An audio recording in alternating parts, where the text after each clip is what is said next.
Mo, what can I say? We was coming up here tonight and we're saying, driving up here in the car, we're saying we want to see Arsenal on the front foot.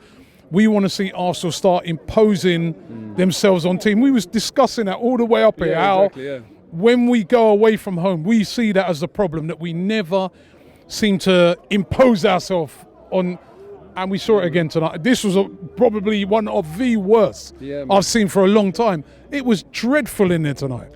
And we were saying, Robbie, that we want to go up confident. That's what we want. You know we're not going to win every single game, but we want to go up with some reason to be confident, and we can't. You know, there's no Arsenal fans like really singing from the rooftops in terms of saying, oh yeah, we're definitely get a result. There's no swagger, is there, to this team? We're all of us are saying, like, yeah, it's going to be a tough game. Man, I want to go back to those days where I come here and I show a bit of disrespect.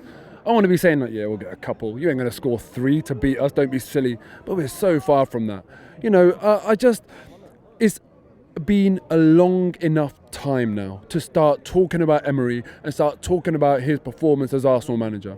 I said it before the international break that, look, the time is now that we can start judging him. It's been 15 games into this season, and the verdict is not looking good as far as I'm concerned, man. There's people tonight saying they want him gone. I'm not going to say that because I'm an optimist. I'm going to put all of my hopes on the fact that when Bellerin and Tierney come back into the team, they make a big, big difference. Tierney's there tonight.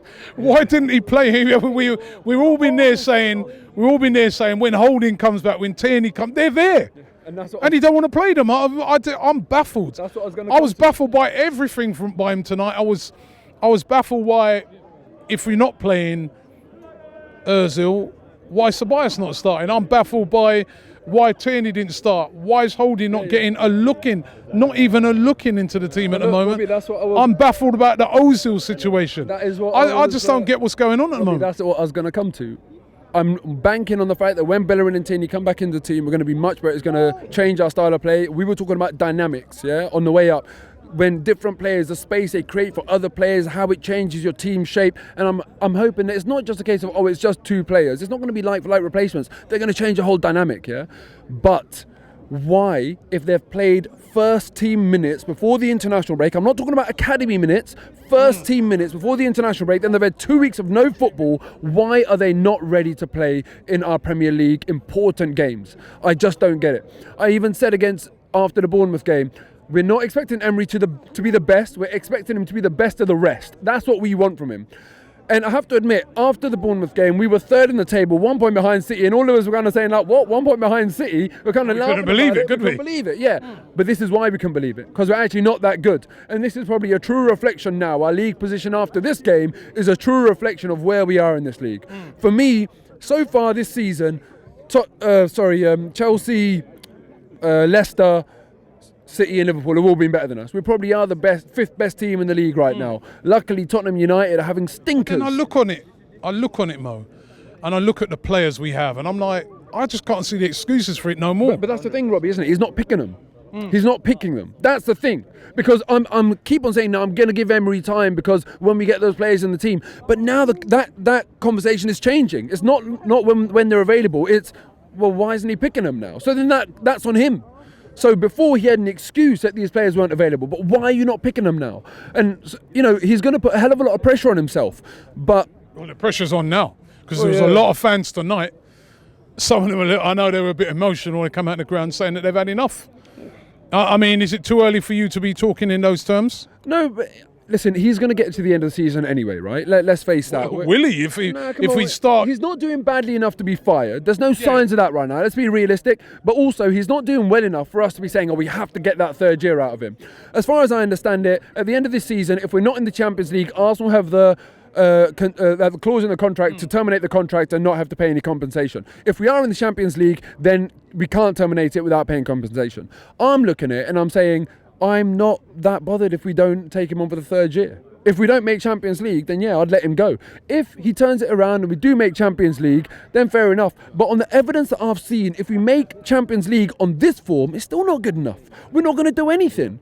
Look, the thing is for me, right, the real annoyance for me is that the way we try and play out of the back, I would love to sit there and watch every single Premier League minute that we've played this season and look at all of the outcomes of when we start those moves out. What did it result in? Did it result in us having a shot on target, shot off target, losing possession in their half, losing possession in our half, conceding a shot on target? What it results in is most of the game being played in our half. It results generally, I'd love to do a statistical analysis of this, but my guess would be that the outcome would be it results in us inviting pressure.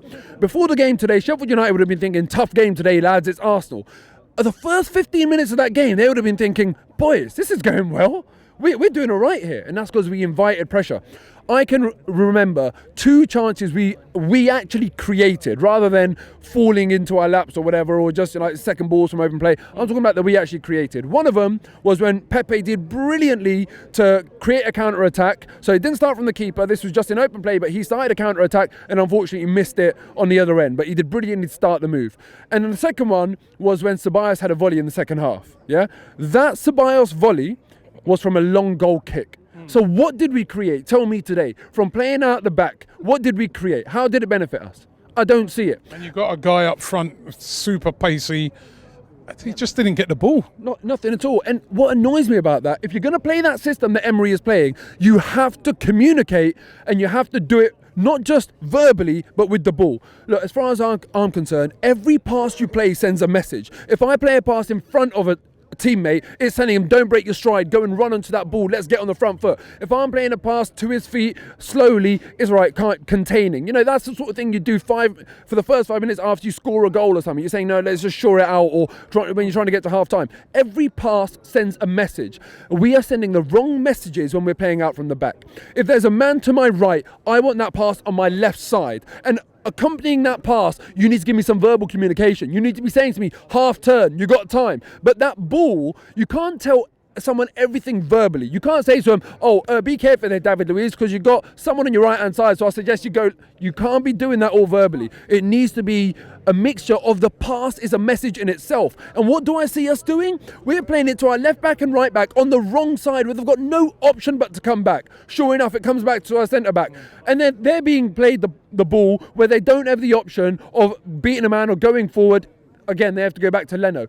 We are walking into traps. There's only 2 traps when you're trying to press someone that's playing short. Either you force them to go back to the keeper or you force them to play it up the line. We're doing that non-stop. We're falling into the traps. No one is on the half turn. There's no well-drilled movement where if Guendouzi is receiving the ball, he knows because it's been drilled into him that Ceballos or someone else, Willock for example, is going to be in his right hand so he can flick it round the corner and go and beat the man. We're not beating men from our short football out from Leno. It's not working. It is honestly embarrassing. The level, our standard of passing out from the back is embarrassing. The passes that we're playing do not send the right messages. I am not seeing the verbal communication. Give up. If you clearly, from what we've seen after more than a year of that coaching, you're not cut out to coach that type of football. Just because it's a purist football, just because it gets you like brownie points, because that's the way everyone wants to play, doesn't mean you're cut out to deliver it.